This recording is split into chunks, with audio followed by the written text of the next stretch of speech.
WWGO in Erie, Pennsylvania. It was like a number 2 rocker. Jet was the big owned station. They owned the market. And I got a call from Jerry Spin. And Spin said, would you like to come in and work at Wixie? Now, I just need somebody to fill in. I can't promise you a job, but I want to hear what you sound like. Can you come in and do the night show? And I said, well, yeah, I would love to. But I'm working here. So I was doing the afternoon drive show, 2 to 7, production till 8. But then for like 4 or 5 months, they were looking for a midday guy. So I did actually 10 to 1 and 1 hour of lunch. So I said, but I can come in and do the all-night show.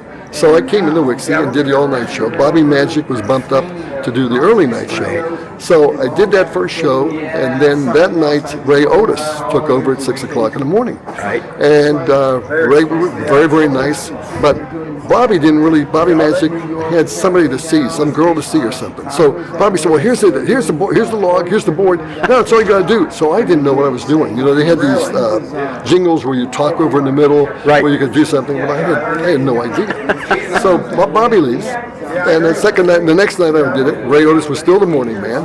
And then Ray Otis the next day, so my third day. Now I'm dead tired now because I'm doing all this radio because they told me in Erie, they said, if you take a job in Cleveland, because he knew I was up for something, he said, I'll fire you. You're out of here. Don't come back, yeah. So I didn't want to, I changed my mind. I didn't want to say anything to him anymore. So that third night, Howie Lund was in doing the morning show. And that's when I met Howie Lund, rhyming everything, doing everything, rhyming everything. So I left there, and Ray Otis had left, when he quit, he left a note or something that was really, he was really upset with Norman. He was upset with Norman Wayne. So that was it. So that was my little stay there. And then I wrecked my car, and I called Jerry Spin. I said, I can't come in. I said, but I'll be ready to work for the weekend. He said, forget it. And he screamed and yelled at me on the phone and slammed the phone on me. So, but I had those tapes from Wixie as I taped the first night. Okay. So I took the tapes.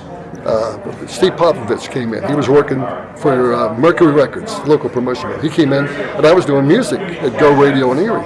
And I said, took him aside. I said, boy, don't tell anybody. Did you hear me on Wixie? He said, no, I didn't hear you. I said, I was on Wixie. And he said, you know what, Jim Gallant isn't happy at KY. And I think there might be an opening at KY. You ought to call, there's no program director, you ought to call Bob Martin. So Bob Martin was the general manager. So I called Bob Martin, and Martin said, can you come in? And I took a day off from work, came in with my tapes, and I sat with Bob Martin, and Martin played my tape, listened to my tape, and he said, can you do more of this? Do you do more of this, what you're doing? I said, yeah, that's what I do, And he said, okay, and we talked for a good while, and then like 2 days later, I get a phone call at Go Radio. I just got off the air, and he said, this is NBC in Cleveland. This is Bob Martin. We were going to hire you to work for. And I said, yeah. And I hung up the phone because there was a guy named Johnny Holiday, not the Johnny Holiday, another Johnny Holiday working at Jet, who I replaced him at Go Radio, and I knew he was doing little shenanigans. So the second time, Bob Martin called me back. Look, Jim, you and I talked yesterday. If you hang up on me, I'm not going to call you back. So that was it, and then I was started like 3-4 days later on KY. I got my first paycheck, because now what I was doing was summer replacement, but it was build up. And then they wanted me to do the music, because they lost their music director. So I did that for about a year and a half doing the music. And I was floating around. So I would do the morning show, did the evening show, did all the different shows.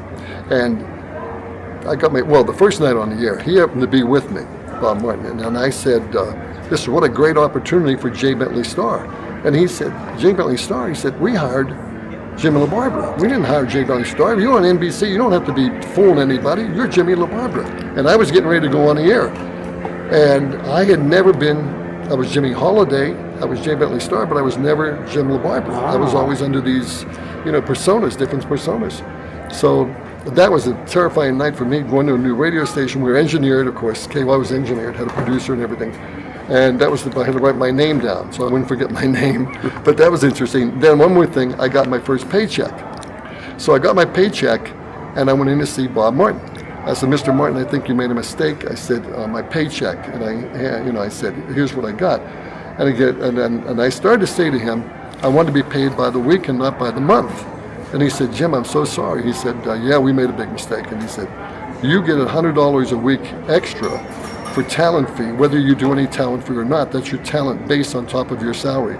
And I literally started to cry. He said, didn't we ever discuss money? And I said, no. I said, the only thing I said was I got a raise from 80 to 90 at the Go Radio, and I was going to make $100 by the next year. I was going to 100. I said, so that was it. So that was my shock, my big shock, and that was a wonderful experience at KY. Wonderful. And then when they fired everybody at KY, everybody but the morning team, Charlie and Harrigan, and I think they knew they were having problems. So we were all gone. Jay Lawrence, Chuck Dan, Jack had left shortly before that.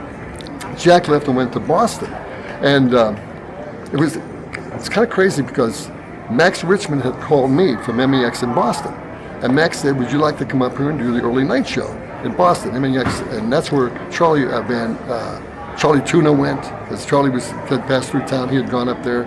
Lou Jack was there at one time. Wow. So it was a big rock station. So I said, yeah, I'd be very, very interested. He said, well, I'll be calling you back. So he called me. So I called Jerry G, because Jerry had worked with him at the Washington, D.C. station that Max Richmond owned. And he said to me, Jerry G said to me, Jimmy, sell used cars. Don't go to Boston. Do not go to MEX. He said, you'll be out of business. Don't go. So I said, okay. I said, but I would like to really move up. He said, no, don't go. So he called me back the next day, and he said, I said, what about the plane fare? How do we? Oh, you pay half and I'll pay half. So that was a good tip-off about Boston. I said, but you know what? Jack Armstrong is coming over later tonight with his girlfriend. I said, and he's out of work. I said, oh yeah, that'd be great. So I put him in touch with Jack, and then Jack took the job, and I don't think Jack ever forgot me for that. I mean, they never gave me, I apologized to him over and over again, and then Jack left and went to Chum in Toronto and left the country. That's how he got out of that. Very good. That's my quick little story. Thank you. And you're still on the air in Cincinnati. Yeah, I'm still doing, I do 2 to 7 in the afternoon on WDJO. Right. And we have 2 FM signals and an AM signal, and then we stream on iHeart. So it's fun. We play 50s, 60s, 70s, and a little touch of 80s. So yeah, I've been doing that. And then on Saturday morning, I go on WLW for a half hour with Gary Jeff Walker, and we do four songs, and I tell a little story about it, a little backstory about it. Yeah, so I'm still doing that. Well, you are the music professor, if there ever was one. Thank you very much. All right, thanks so much, Jim. Jim LaBarbara. Thank you. Thank you.